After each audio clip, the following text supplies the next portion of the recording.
start, that's it. Straight away. Yes. Yes, David, good shot. Go, go, go. REBOwall changes the whole perception on how you play and practice and learn tennis. So, for example, in Hackney, kids haven't had the chance to have coaching, whereas now they can have specific tennis coaching in an area where you can't put a tennis court. So inherently it's good for the sport, it's good for kids, it's good for just general fitness levels, and it's good for communities just to get out, hit and play tennis.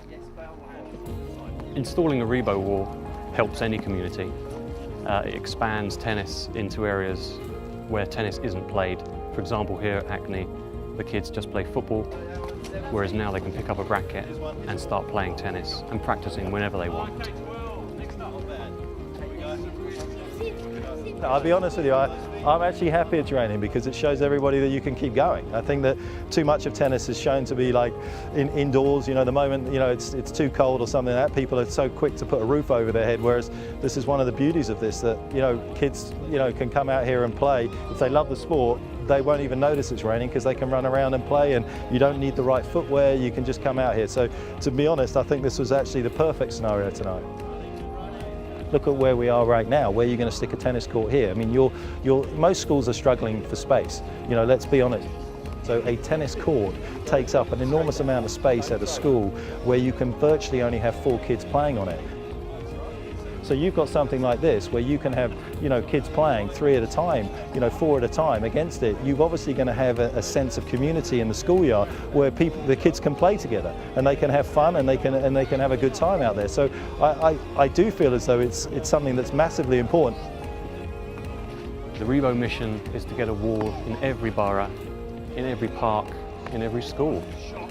Just to expand tennis into areas where kids don't traditionally play tennis. You need a fraction of the room, and it's a fraction of the cost, and kids can play and practice and have lessons.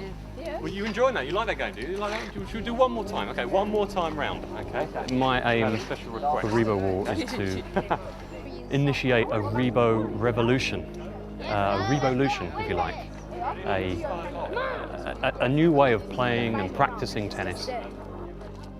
I promise you there's a footnote with every single player that has got a wall there somewhere in their background. Jimmy Connors, you go to, everybody's played against wall. Roddick used to play best of 5 matches in his garage against, you know, against Becker at Wimbledon. I mean, it's there. It's there for all to see the benefits of it. Any environment where you can't have a tennis court, you can now put a REBOwall and start offering tennis lessons. And as we've seen, the kids have been fantastic, even in the rain on a cold November night. We've got a big group of kids running, having fun, picking up a racket and getting involved. So I'm very pleased with the way the session went.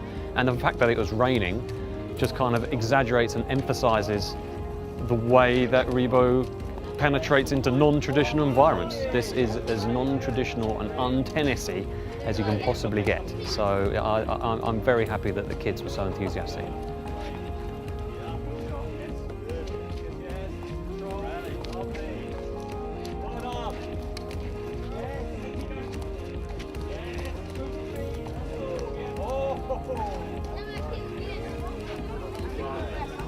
Getting really good. This is getting really good. We're able to let kids pick up a racket whenever they want, even on their own, and just hit balls for hours if they choose to. No membership, no specialist equipment, no fancy clothing, just boy, girl versus wall.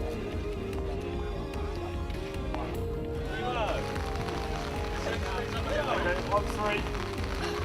1, 2, 3.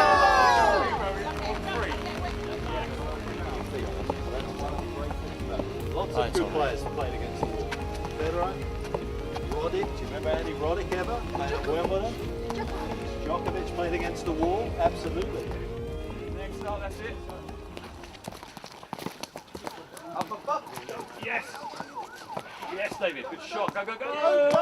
Oh!